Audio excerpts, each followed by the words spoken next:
How pleasing was it for you to be able to make 5 changes to your side and still continue to build that momentum the team's been building?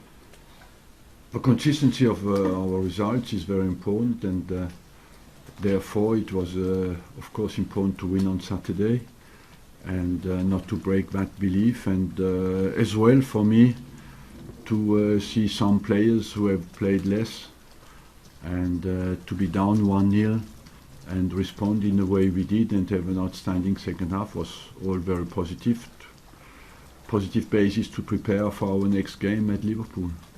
At this time of year, with so many games coming so thick and fast, how important is it to have that momentum at this time?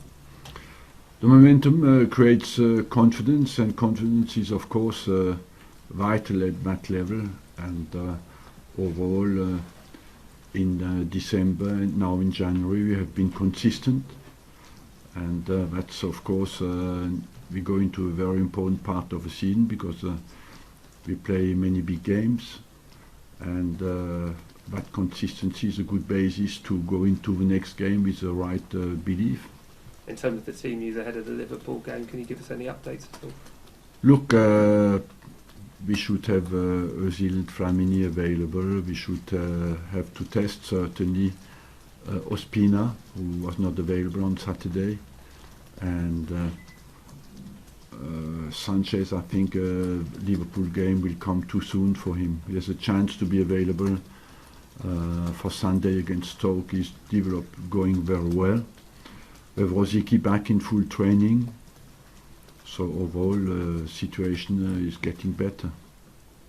Has Alexis knocked on your door? He is always keen to play, of course, but if you listen to Alexis, he can always play, even when he's injured. Have you tried hard not to repeat what happened before, where it was perceived that he came back too early, even though you stressed that he wasn't?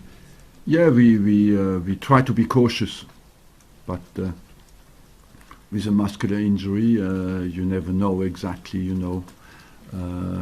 how big the risk is. But what is for sure, he's very close. He's if you look at him training, he's very, very close.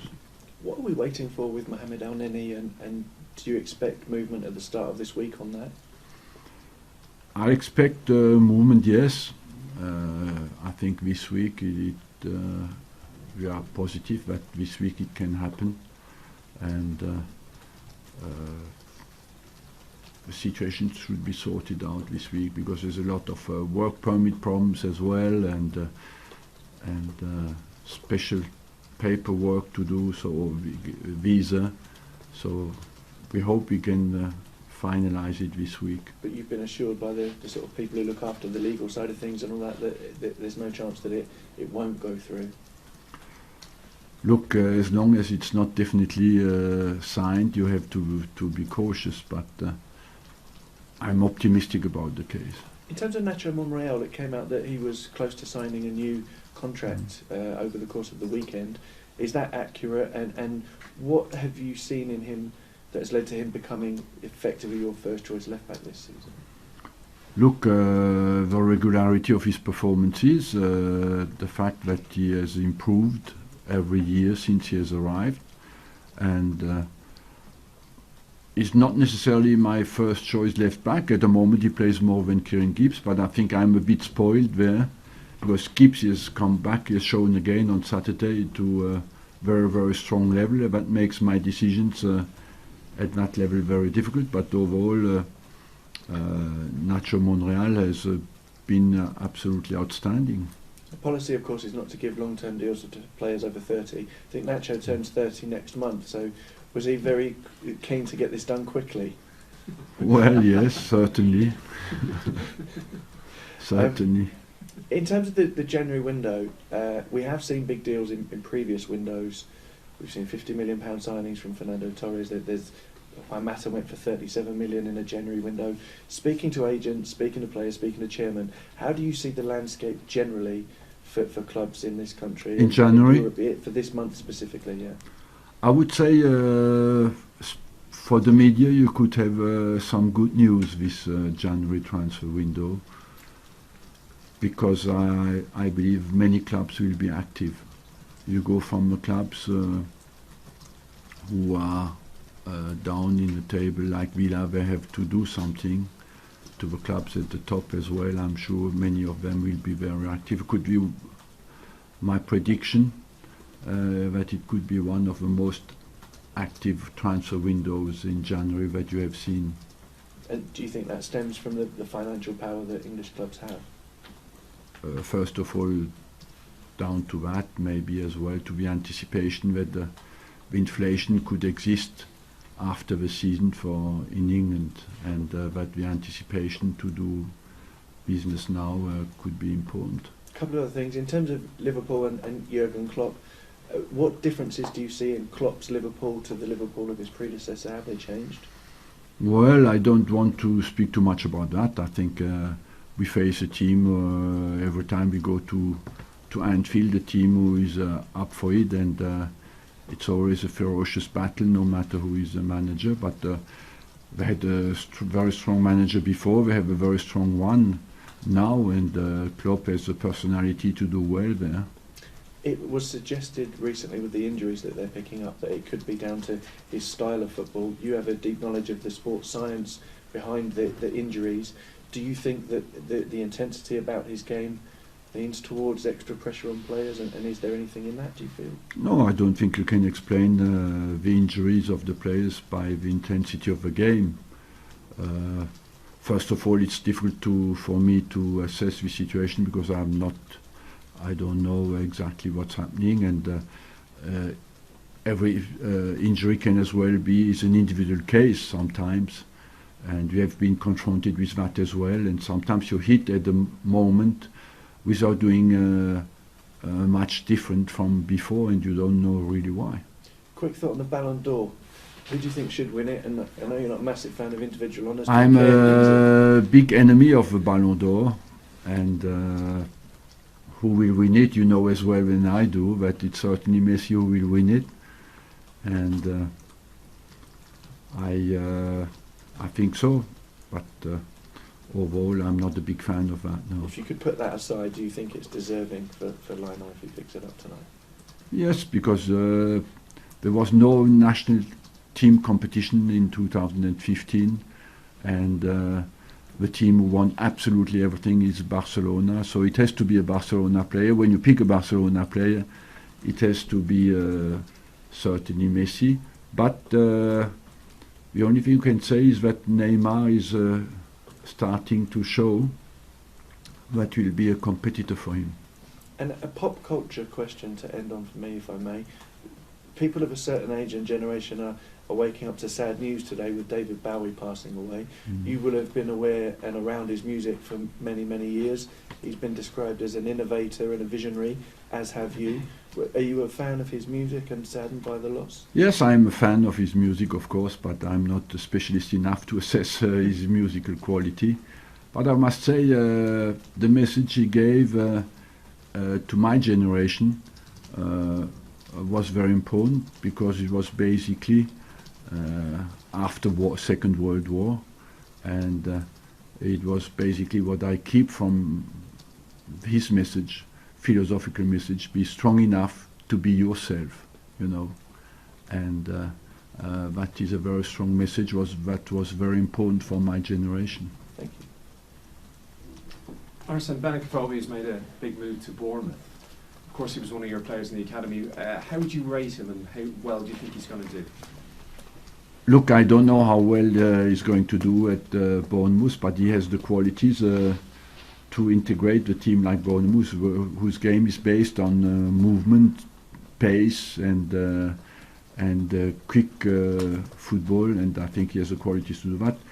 I must say I'm very happy for Benik, because he had an outstanding attitude here, and I'm very pleased that he has done well. It's a good opportunity for him, and I hope he will be successful there. But sometimes you have to let people go. We're not completely ready for us, and knowing that they could be successful. And honestly, when they are like Benik is, I'm very happy, because we have contributed to his success, and I hope that he will have a long, good career.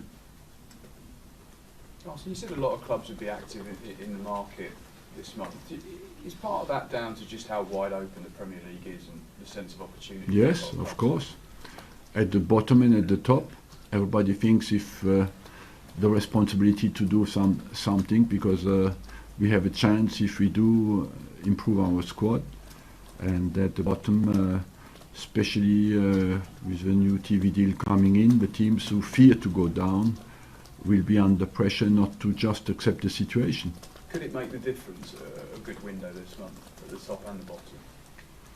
Of course, it can make a difference sometimes. We have seen in the past that teams who responded well in January were successful. Sometimes, you know, I remember a time when I arrived where you could buy the whole season until April. And so that was very interesting as well, and you had not that concentration of transfer activity in a short period. I think it was better before. Mm. Just on Jurgen Klopp, a lot's made of his high pressing style. What challenge does that pose for your team on Wednesday? Well, to play our game at a good pace, you know, we are used to that pressing. It's not only Liverpool who does that. Everybody in the modern game, and I think pressing has been created in England basically because there is a history of teams who have done that very well in the history of the club, of all the clubs. So it's part of a modern game as well to make quick decisions, be very short with your first touch, and play your game. Jurgen Klopp's been critical of the fact that we don't have a winter break in England and seems to be adjusting to the number of matches. Do you see in him... Well, I must say, you get that from everybody who comes to England at the start because you have to adapt to the English style. I was like that, and I'm still in favour of a winter break, but without losing the traditions of English football. That is play over Christmas and maybe have a break in January. But I believe as well that we go a little bit overboard maybe because today the English clubs are in a financial situation to have a squad of 25 top level players. It's not like it was 20 years ago, you know, so we cannot always complain that we play too much, because we have players who can rotate. We have players who want to play. In every club now, when I look at the bench, I'm quite impressed with the players who are there and can play. So I don't believe that it's not anymore like we have 13 players who play every single game. Which is very different to how it was, say, 10, 15 years ago. Exactly. Also, just going back to Benik Afobe's deal there, are you surprised how much Bournemouth have paid for Benik, or is that just what happens these days? No, I believe it's a normal price for a player who want to play in the Premier League as a striker. £10 million is not excessive. He has scored the goals in the lower league, and the risk is not massive, considering that Bournemouth will take advantage as well of the extra money that will come in at the end of the season. Is that what it is all about for those clubs? You mentioned those clubs down there. Sorry? You mentioned those clubs that are down there in January going into the market. Are they? Yeah, are I they think everybody will go on the market. And they can spend more because it's all about staying up for them for that extra money now, isn't it? Exactly. And then just another one. I know Andy mentioned the Ballon D'Or and you're not a fan, but if he keeps going the way he's going for the next 12 months, could we see Mesut Ozil maybe on that stage next year? Look, I wish, but as I told you, I'm not a big fan of that. I think what is important, we are in a team sport, and it looks a little bit not logical to me to encourage just individual effort. We live already in a society where it's all about individualism, and coming from a team sport going to that as well is to me a little bit contradictory to what is the root of our sport.